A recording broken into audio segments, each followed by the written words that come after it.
Salve, salve, ouvintes do Meeting Podcast, sejam muito bem-vindos. Aqui é a casa para a gente falar sobre saúde mental, sobre performance, sobre empreendedorismo, business e muito mais, tá? É sobre bate-papo legal aqui que traga a gente para um crescimento, né? Eu sou o Carlos Homem, já faz o seguinte, antes disso, se inscreve no canal, curte esse vídeo, tá? Ajuda aí nas métricas do YouTube. Compartilha, que é o principal. Compartilhe. Né? Para que as métricas atinjam cada vez mais pessoas, tá? Meu nome é Carlos Homem, do meu lado, Grande e Big J. Seja muito bem-vindo. Obrigado, estamos juntos aí, né? Estamos juntos. E com grande participação, ilustres convidados hoje, né? Ilustres convidados, de peso, né?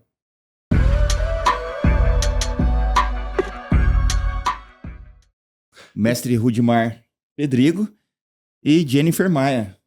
Isso aí, eu vou apresentar a Jennifer. Eu não vou deixar ela se apresentar, porque eu vou apresentar. e vou apresentar... Se eu pudesse, eu apresentava que nem a luta lá. Bruce Buffer. Esse um microfone aqui, eu apresentaria. It's time! It's time! Então, a Jennifer tem 21 vitórias na carreira, é isso? Isso. Me corrija se eu estiver errado. Tem 12 lutas no UFC. Isso. Campeã interina do WGP. Isso. Ganhou da Yannet Mestrojuan. Eu acho que é esse o nome dela, né? E ganhou recentemente, há 3 semanas atrás, o Invicta, certo? Isso. Então, galera, não é brincadeira, não. É coisa séria aqui, né? É muito sério. É muito sério. E na minha frente, vou deixar o Jay apresentar. Fica até difícil de apresentar, né? Grão-mestre Rudimar Pedrigo. Faz parte da história do MMA, do Muay Thai e tudo mais. Eu acho que eu vou deixar o mestre se apresentar, falar um pouco pra gente sobre ele. Olha, eu estou muito contente de estar aqui, muito obrigado pelo convite, né? Estou muito feliz também de estar ao lado aqui da nossa campeã, Jennifer Maia, né? Um orgulho aqui da nossa cidade. Curitibana raiz, e ela leva o nome da cidade sempre que ela vai longe, né? Eu sou o mestre Rudimar Pedrigo e minha vida toda foi dentro do esporte, das artes marciais, e também nas artes marciais a gente também tem o empreendedorismo. Isso aí. Isso. Quase me enrolei aqui. Que eu criei uma academia, né? Comecei numa praça ao ar livre e transformei ela numa grande academia, numa referência aí mundial. Começou numa praça ao ar livre. Isso, numa praça. Uhum. E tem gente aí querendo... E de uma grande diversidade, né, mestre? Foi depois de um acidente, né? Depois de um acidente. Conta um pouquinho pra gente. Tava andando de bicicleta, aí uma pessoa abriu a porta, eu bati, caí em direção aqui na Brigadeiro Franco. Um carro passou por cima, tive uma fratura do fêmur, fiquei hospitalizado bastante tempo. Aí depois, uns amigos apareceram lá, dizendo que estavam treinando Muay Thai, eu fiquei interessado, mais para fisioterapia. Acabei me apaixonando pela luta e esse foi o meu destino. Olha só. Disso até abrir a academia ao ar livre, quantos anos? Não entendi. Disso, do acidente, começar a treinar até abrir a academia ao ar livre, foram quantos anos?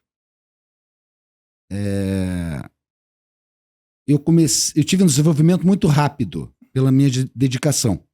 Então, com 17 anos, eu já estava dando aula e já me tornando assim um líder. E o propósito naquela época, que não tinha competição, nada, era se formar, dar aula, ter uma equipe ali de guerreiros ali.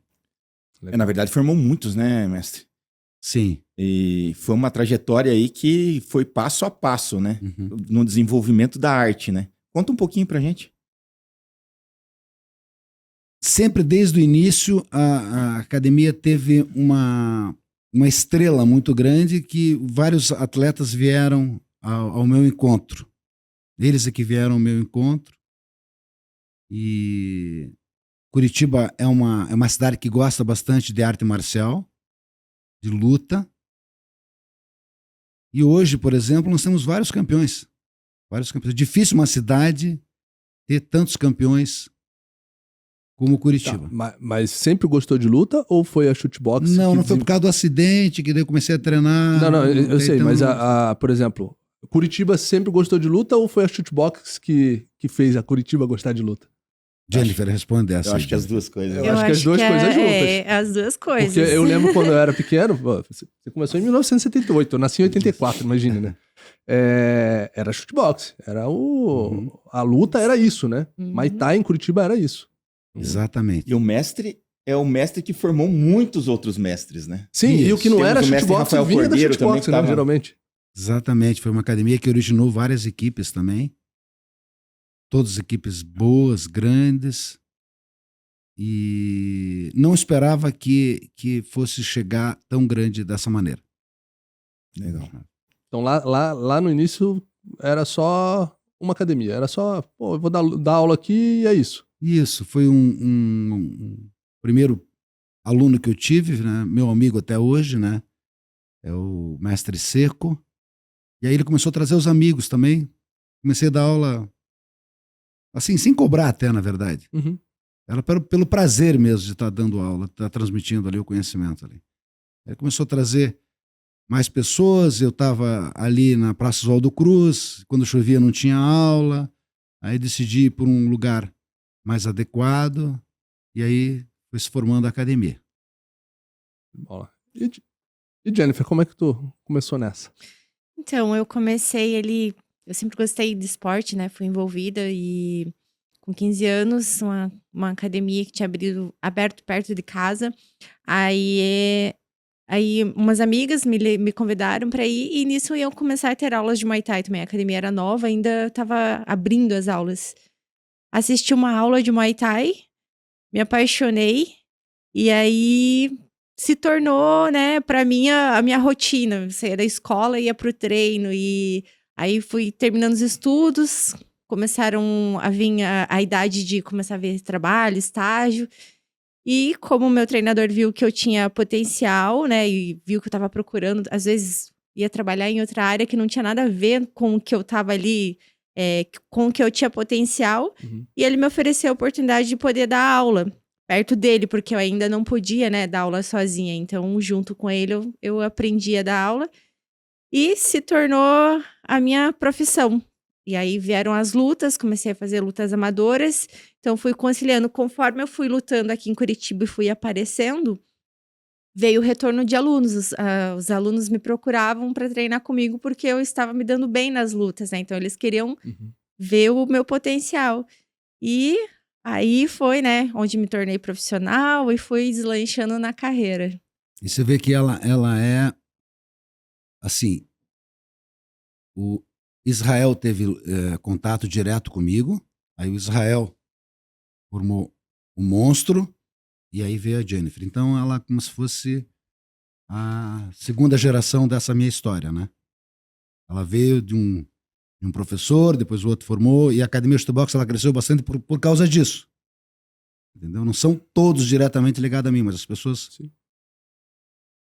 Assim, Descendente. Vocês tinham uma concepção, desenvolveram e as pessoas compraram a ideia e continuaram, né? Isso. Até hoje é assim. Até hoje ela continua crescendo.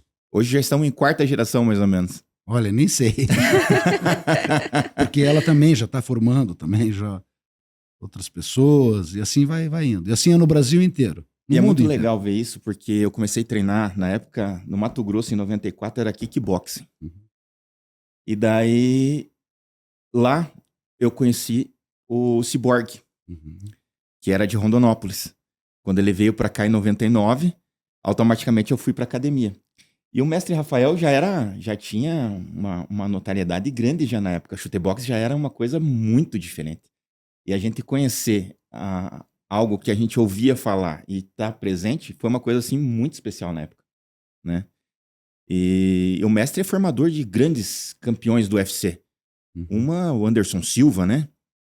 Isso, o Anderson treinou num determinado momento, né, da academia, junto com o Vanderlei Silva, né? O Vanderlei Silva era o principal atleta naquele momento, né? E depois a Cris Borg, Shogun também, junto com o irmão dele, o Ninja. Foi uma época de ouro, assim, do Pride, né? Foi. E a gente ficava muito feliz de representar o Brasil lá. Né? Os brasileiros fazendo sucesso lá fora. E era uma coisa muito diferenciada, pra você ter uma ideia, o Vanderlei, o japonês tinha bonequinho dele, né? Sim. Eles veneram a luta realmente como os samurais, né? Que tem essa história do Japão, Eu né? acho que até hoje, né? Eles veneram muito A o luta, Vanderlei sim. Silva. Legal. E eu li uma reportagem que você fala que teu objetivo não é formar atletas, mas cidadãos, né? É o nosso principal objetivo, né, Jennifer? A gente Sim. proporcionar saúde, fazer bons cidadãos. A luta, a arte marcial, ela traz valores que são fundamentais para a vida, né? O respeito, o companheirismo, a hierarquia, a garra, a superação. Você pode levar isso também para outras profissões Formação também. de caráter, né? Formação de caráter também. Caráter, valores, virtudes, né? Virtudes. É coisa que falta muito hoje, né? Verdade. Hoje, por exemplo, essa questão da hierarquia, né? Hoje, num colégio, os alunos fazem o que querem com o professor e não acontece nada com eles, né? Então, no esporte, principalmente dentro da luta, ele aprende que, calma aí, aqui precisa respeito, aqui você precisa ouvir, né? Escutar. O esporte, ele muda a vida das pessoas, né? A forma delas se comportarem, até a sua alimentação, a sua conduta, né? Jennifer, acho que pode falar também a respeito disso. Sim, exatamente. Eu digo por mim, né? Comecei com 15 anos, naquela fase que a gente é rebelde com os pais. Então, não fazia muita questão de estudar também. E depois quando eu comecei, o Muay Thai mudou muito. Minhas notas na escola melhoraram, o meu respeito com os pais melhoraram, porque eu entendi, assim, que dentro da arte marcial eu entendi que o que eles tinham comigo era cuidado, né? Então, precisou entrar na arte marcial para entender muitas coisas, assim, né, que a gente tem que respeitar porque eles têm sabedoria, né, no que estão falando. Isso é com os outros também, com os companheiros de treino, saber que você tá ali, você depende da outra pessoa. E então, eu acho que é por isso que hoje em dia os pais procuram muito as artes marciais para tentar ter um reforço para criar o filho, porque às vezes sozinho não consegue. Então, a arte marcial ajuda muito no crescimento das crianças. E um estímulo, né, na verdade, que as pessoas antigamente tinham um pouco mais do que tem hoje. E a luta ajuda bastante. Até eu acredito que na época da chutebox, tinha uma rixa entre a chutebox e a Brasília Top Team, né? Uhum. Aquilo ali ajudou muito o crescimento do esporte. Ajudou. E eram duas equipes brasileiras, né? Que começaram a se despontar lá no Japão. E aí houve aquela competitividade de ver qual que era a melhor. Se era curitibana ou era a equipe carioca. Os Chegavam japoneses até no gostavam. evento, não era nem tanto a briga pelo título, era não sei o quê. Nós temos que vencer a outra equipe. Era assim, tipo, existia uma competição, algo que surgia de dentro e fazia com que tivesse essa motivação diferenciada, né? Então, e quando eu era jovem, eu me amarrava nessas brigas, nessas coisas. E eu era muito brigão. E foi quando eu entrei na shootbox, treinando com o mestre Nilson e com o Pica-Pau ali na Fagundes Varela, que eu vi que, calma aí, né? Não é bem assim. A gente pode... Aí você aprende, e ao mesmo tempo você fica mais tranquilo, né? Sim. E foi muito bom, foi muito É que legal. você entende a capacidade que você tem, né? Você se torna uma arma branca, digamos assim. Né? Você não vai bater em qualquer um por livre vontade e espontaneidade. Né? E mais que os professores, os mestres, eles não concordam com uma atitude desleal de um praticante, né? É isso aí. Ele usar a arte marcial. O primado da filosofia da luta é de defesa. Você se defender. Não você sair arrumando confusão, sendo covarde, esse tipo de coisa é reprimido dentro das academias. Legal. Bacana. Mestre, como que foi a cabeça quando chegou naquele ponto? Estamos indo para fora agora com os atletas. Uhum. Como que foi isso na época? Aconteceu naturalmente, né? Depois que eu vi um vídeo de uma luta que tinha acontecido no Rio de Janeiro entre o jiu-jitsu e a luta livre. E aí eu pensei, poxa, esse é o caminho. Esse é o caminho. E eu tinha certeza que aquilo ali ia virar um esporte do futuro, onde as pessoas poderiam viver daquilo. Ganhar por estar se dedicando, por estar treinando. e lutar profissionalmente. Então, o objetivo foi esse, de ter uma remuneração financeira para aquilo. Além de fazer por amor, por esporte e também agradar o bolso, né? Exatamente. O show, né? O show. E Jennifer, como é você lidar com essa questão mental, questão emocional? Como que tu faz pra... Porque assim, uma coisa é o treino físico, a outra coisa é lidar com todos os problemas que aparecem na tua carreira, na tua vida pessoal e não deixar isso afetar a tua performance. Como é que tu... Então, no início, assim, quando eu comecei, a luta me ajudou a me acalmar. Eu era, né, mais estressada, então eu sempre digo que é uma terapia já você treinar. E aí, quando, né, virei profissional, tudo, eu precisei de uma profissional que eu tenho até hoje comigo, porque a gente não consegue mesmo lidar com todas, conforme você vai sendo, você aparece, você vira referência para muitas pessoas, né? Seja pelo bom ou pelo mal, as pessoas gostam de atacar sem motivo, né? Sim. Então, eu faço terapia, né? Eu tenho um acompanhamento profissional para saber lidar, assim, com as situações que sozinho a gente não consegue. Legal. E, assim, eu acho que não só para mim como atleta, eu acho que se todas as pessoas fizessem a terapia, a gente teria um mundo melhor, porque a gente precisa, às vezes, simplesmente sentar, desabafar e ter, não que a pessoa oriente a gente do que a gente tem que fazer, mas só que abra a nossa mente pra gente saber, a gente se autoavaliar onde a gente erra, onde a gente acerta, né? Pra gente ver se a gente mesmo entender se a gente tá fazendo bem pras pessoas ou não. Então, eu acho que a gente teria um mundo melhor se todo mundo, né, fizesse uma terapia, tivesse um acompanhamento profissional nesse sentido. O problema é que tem gente que ainda não chegou ao ponto de perceber que precisa e Isso. tem gente que nunca vai chegar porque, na verdade, não acha que precisa. Exatamente. Acha que é autossuficiente às vezes, né? Não, e aí tem também o mau caráter, né? Sabe que tá fazendo a coisa errada, mas não tá nem aí pra isso, né? Enfim. O que passa, na minha visão, o que passa esses princípios é o seu técnico. Ele que passa, Legal. dentro daquela qualidade técnica, ele que passa essa confiança, esse equilíbrio, para você ter o resultado, né? Então, Ou seja, além da luta, ele precisa entender de pessoas também.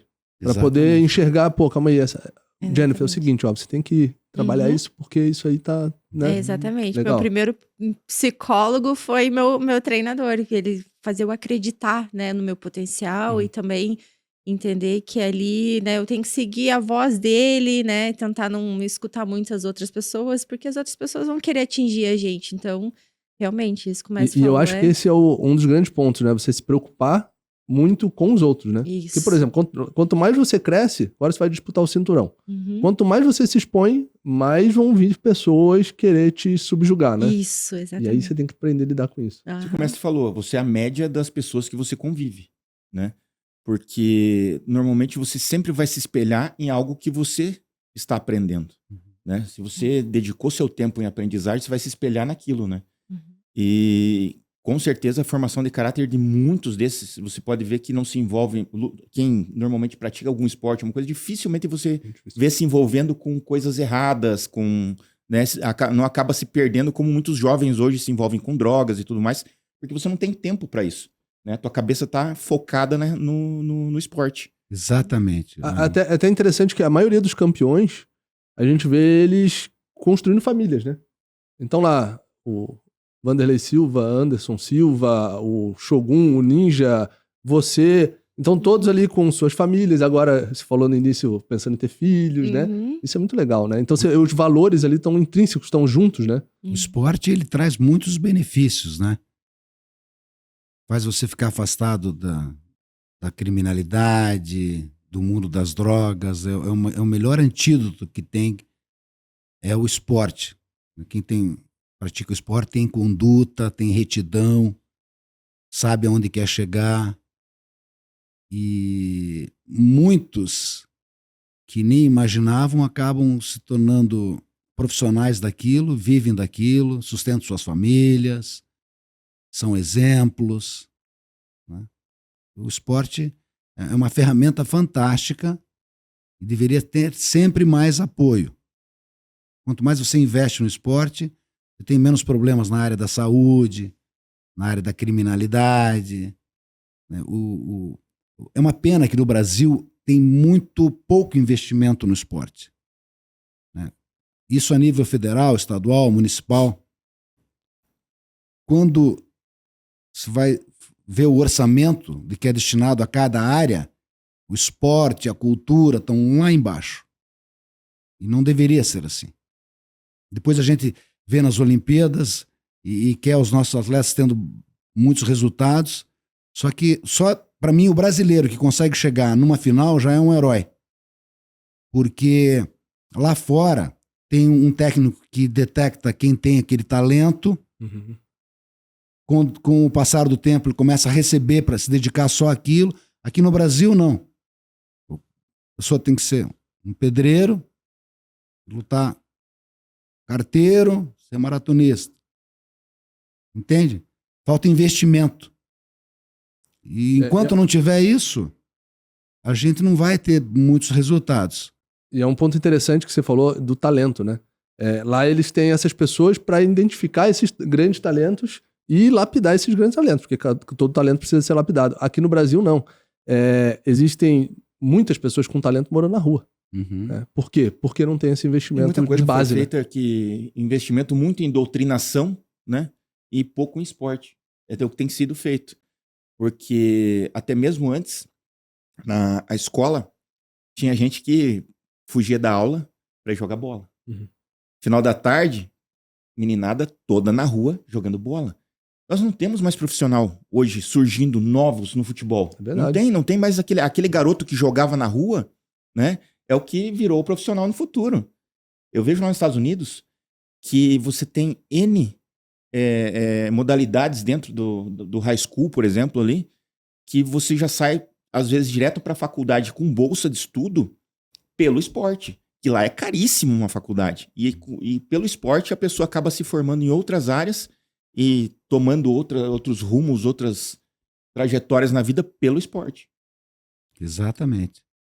Eu acho que todo investimento no esporte vale a pena. Sabe? Os resultados são impressionantes. O índice de desenvolvimento humano das cidades melhora muito naquelas que apoiam mais o esporte.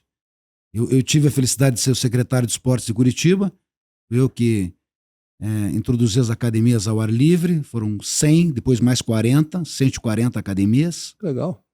E também os clubes da gente, que tem um em cada regional, que é um complexo esportivo que tem piscina aquecida, aula de hidroginástica, depois tem uma sala de ginástica e uma outra sala para as mulheres aprenderem crochê, essas atividades. Legal. Né? Também o primeiro campo de grama sintética lá no Zumbi dos Palmares fui eu que coloquei, as quadras de peteca no Parque Barigui. Tudo isso para fomentar que a população faça mais atividade física, que o sedentarismo no Brasil é um problema também. Esses dias eu estava lendo e fiquei impressionado que tem mais criança obesa do que desnutrida. Nossa. Então, é importante estar fomentando o esporte, a atividade física para todo mundo. Legal. Agora a gente entra num assunto interessante, então, vamos aproveitar. Assim, tu é um empresário de sucesso, construiu um império, né, da luta, do nada. Uhum. Tem uma grande carreira, tem já... Por que entrar na política?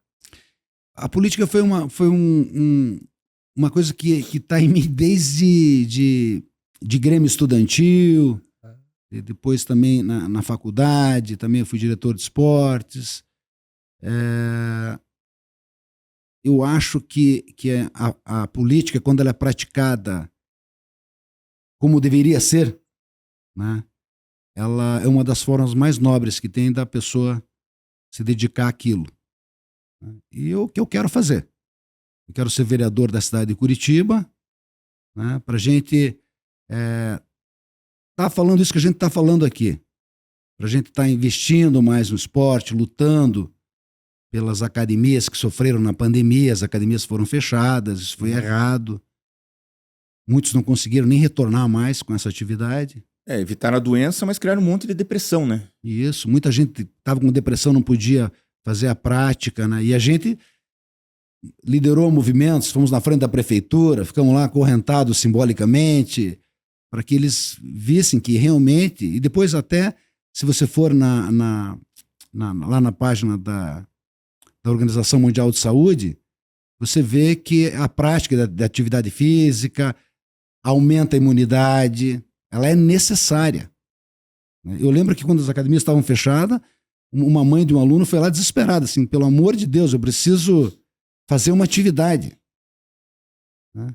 Então isso foi muito ruim. Então eu quero ser a voz das academias, a voz do esporte, porque eu sei da importância do esporte. Legal. Por exemplo, a minha esposa tem um estúdio de yoga e teve que fechar na pandemia. Ela tinha aberto em novembro de 2019, em março de 2020, com todo o investimento ali em estrutura, teve que fechar as portas. Um absurdo. Um absurdo. Absurdo. Eu não consigo entender isso, né? Também os centros de pilates, de dança. Até mesmo luta, né, mestre? Lutas. Você vê que tem muita disciplina. Muita disciplina. E assim, eu vejo que em relação às mulheres, o Brasil é campeão em um índice gigantesco de mulheres agredidas, né? É verdade. Um absurdo, né, Jennifer? A gente Sim. vê isso todos os dias. As mulheres sendo agredidas. E tem até um crime que foi tipificado, daquele que não aceita o fim do relacionamento, que é o feminicídio, né? Uhum. Todo dia também, muitos. E a gente quer criar um projeto com uma rede de academias, onde a própria patrulha Maria da Penha possa encaminhar uma mulher agredida depois para uma dessas academias, para ela ser acolhida, para ela aprender defesa pessoal e, mais do que nunca, ela resgatar a sua autoestima. Que uma mulher, quando ela é agredida e ela apanha, ela fica com a sua autoestima lá embaixo. E muitas se sentem culpadas, sem merecer por isso, e muitas são agredidas e esperam que um dia a pessoa vai mudar, né? E Normalmente sempre é isso, né? Tá um risco de morte ali até. É porque normalmente o que acontece? Bate uma, ela vai, não, foi um erro, somente ele estava nervoso. Vai a segunda, ela já fica, na terceira ela vai na delegacia e presta queixa. Daí o bendito volta lá, mansinho, quietinho, por favor, não sei o quê, porque ele tá ferrado na delegacia, vai lá e pede para tirar a queixa, né? E daí o que acontece? Próximo passo, acaba matando a mulher. É uma questão de dependência emocional, né? Muito forte. É muito forte. Também agora você falou uma coisa importante também. Não é às vezes só violência física. Uhum. Tem muitas que sofrem violência psicológica, emocional, não tem para onde ir, são constrangidas e a pessoa fica ali abalando aquela mulher ali emocionalmente. Que muitas são compelidas a cuidar do lar, né? E daí acabam achando que sempre precisa de um provedor. Esquecem que ela pode ser a própria provedora, né? Sim. Eu acho que realmente, nessa ideia, você tem alguma coisa, mestre, para que essas mulheres se profissionalizem, alguma coisa dentro disso aí? Sim, com certeza. Gostaria que um machão de cozinha desse pegasse essa aqui, ó. É isso que eu ia perguntar. Então, a Jennifer tem você treina mulheres, né? Isso. Tem uma turma só de mulheres? Tem Como que uma é turma isso? feminina. E você vê Esses fatos, né? alguma coisa relacionada a isso nessas mulheres? Tem alguma mulher que chega ali um pouco mais frágil?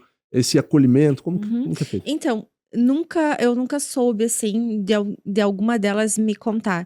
Mas, assim, elas sempre me dão o feedback de que o treino ajudou a melhorar a vida delas. Que, né, elas tinham uma vida estressante e às vezes ficavam mais para baixo. Isso eu noto de criança a pessoas mais velhas, assim, que elas chegam mais retraídas. E conforme elas vão treinando, né, vão fazendo atividade física, elas vão florescendo, elas se sentem melhor, o bem-estar, começam já a se arrumar melhor. Então, eu acredito que já deve ter chegado algum caso, sim, só que eu nem preciso que elas me contem. Eu só acolho, né? Legal. E faço elas treinar, faço elas ali resgatar a autoestima. E é impressionante, assim, a gente ver como elas chegam e como aonde elas conseguem chegar, assim, de melhora na evolução na vida delas. E você teve algum fato alguma vez que você precisou usar para se defender? Graças a Deus, não. Nunca precisei, assim, né? Não me recordo de nada, assim. Então, eu me sinto privilegiada de não ter precisado usar, né? Mas eu vejo que eu sou super protetora. E sorte de quem não tentou, né? E é uma questão de permissão também. Isso. Você acaba permitindo apenas que pessoas dignas e que façam sentido se aproximem de você, entendeu? Uhum. Você não permite que viva nesse ambiente, né? Sim, De pessoas aham. que fariam isso, pegariam e... né? E uma mulher que ela treina arte marcial, ela tem uma postura, uma conduta Uhum. diferente, sabe? Ela- Isso é interessante, porque assim, eu sou caçula de... Nós somos em 8, 7 homens e 2 mulheres. Então, sempre fui comandada por todos, né? A caçula. E a luta, o esporte me ajudou a tomar as minhas decisões e a me colocar à frente no que eu sei que eu sou certa. Porque como, né, sou a menorzinha, era menorzinha e tal, sempre, não, a sua opinião vai ser a última. E com a ajuda do esporte, eu consegui aprender a me posicionar. E isso na vida, né? Às vezes você vai sair do carro numa rua ali que tá meio perigosa, você já sai mais atento, já sabe como se portar em situações difíceis. É que hoje em dia tá cada vez mais difícil, né? Uma coisa que você tocou agora. Não é nem questão dela cuidar exatamente dos locais. Tem um fato que aconteceu que, na frente de uma escola, o ladrão foi assaltar as mulheres que estavam pegando as crianças. Aham.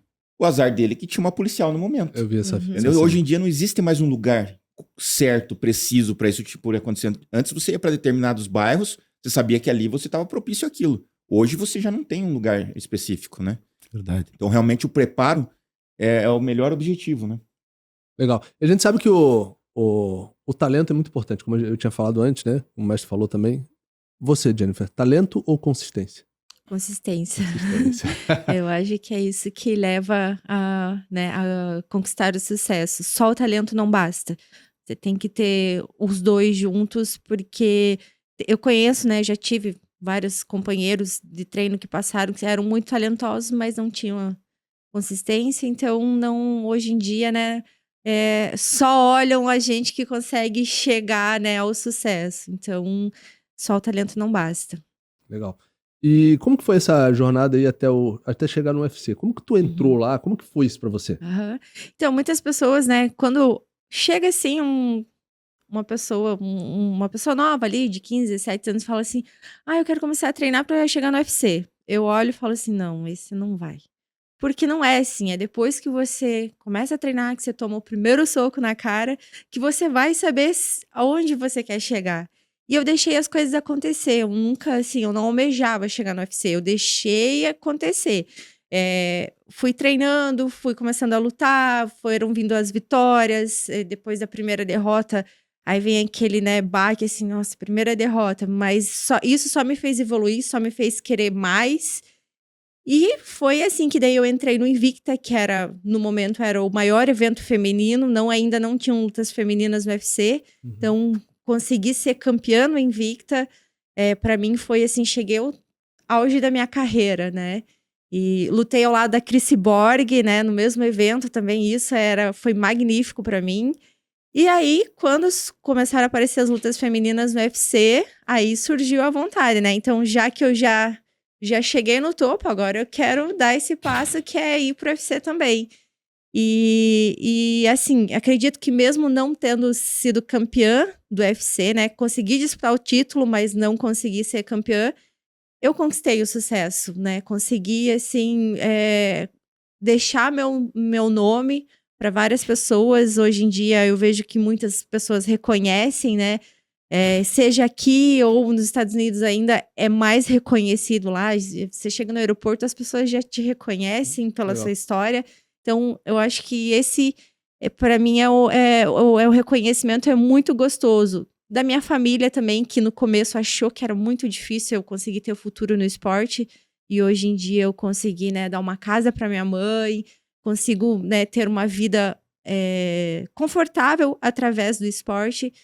Então eu acho que isso para mim agora o que vier vai ser lucro e eu consigo viver do esporte. Isso para mim é muito importante, conseguir fazer uma coisa que eu gosto, viver de uma coisa que eu gosto. Você chegou no topo, né?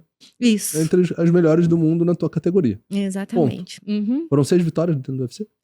Isso. 6. Isso. E assim, eu acredito que desde o início você já sabia aonde que poderia alcançar algo muito grande. Uhum. Tá? Você já tinha esse sentimento aí dentro, provavelmente. Sim. Tá? Aham. E também você colocou o tesão do negócio no processo, né? Aham. Não, porque o problema é que geralmente as pessoas colocam o tesão, não. Quando eu chegar no UFC, eu vou estar Isso. bem, eu vou estar feliz. Não, Quando eu vou chegar lá, né? não, eu vou treinar hoje, eu vou dar o meu melhor hoje, o meu 1% melhor hoje, o meu 1% melhor amanhã e botar não isso como um fardo, mas como O melhor é consequência uma sempre, paixão né? mesmo, né? Uhum. É legal. Você veja que aqui nós tivemos um depoimento de como o esporte muda a vida das pessoas. Eu quero voltar a fazer um projeto que eu fiz aqui em Curitiba também, quando eu fui secretário, de levar o esporte, as atividades nas áreas mais periféricas de risco. Nós fizemos isso, levávamos o esporte naquele horário, e aí o que aconteceu? O que aconteceu é que caiu o índice de vandalismo, de pequenos furtos e de crianças e adolescentes sendo cooptadas pelo crime. Porque o que falta é oportunidade, né, para esses jovens, para esses adolescentes. Se eles ficam na rua ali, eles têm como exemplo o traficante ali que tem um tênis bacana, alguma coisa nesse sentido. Então vocês vejam, quando eles estavam lá praticando esporte, esses crimes diminuíram violentamente. A gente tem que voltar com isso para dar oportunidade. O que falta é oportunidade. Às vezes tem um talento ali que está desperdiçado, né? E os projetos sociais eu acho importante por causa disso. Você veja a nossa medalhista, a Rebeca. Ela veio de um projeto social. Hoje, quantas crianças se espelham nela? Eu quero ser igual a ela. Começam a praticar, começam a encontrar um caminho. A própria Júlia Soares é do Sejinho aqui, do projeto do Estado. Exatamente. Aqui em acho que é Pinhais, né? Divisa ali, Cajuru, Isso, Pinhais ali. exatamente. É Tarumã ali, né? É, Tarumã. Então tá A ali coisa desde que 5 anos. que a Jennifer falou. Nesse período passaram-se muitas pessoas que não conseguiram chegar lá, Uhum. né? Você via que ela tinha o dom pro Uhum. negócio, só que não conseguiu chegar lá. E a gente vê que hoje o único intuito das pessoas é chegar ou no Invicta, ou no UFC, ou não sei o quê. Antigamente a gente tinha apresentação, lembra, mestre? Nas ruas. Nas ruas, com a academia, não sei o quê. E eu vejo... Na 15 aqui. Eu vejo hoje o Cariani, é um cara que mudou o fisiculturismo, né? Criou uma proporção bem grande. O que ele fez? Ele fez várias pessoas que não tinham notoriedade, talvez nunca chegariam lá, botou dentro de uma academia, mostrou o cara, fez acontecer, e hoje eles conseguem patrocínios, conseguem levar uma vida bem diferenciada. Às vezes tem grandes atletas escondidos em determinados lugares que não mostram a cara. E talvez nunca vão mostrar porque não conseguem chegar no lugar certo. Não tem oportunidade, E né? com esse teu projeto, eu acho que vai ser uma coisa legal. Não tem oportunidade.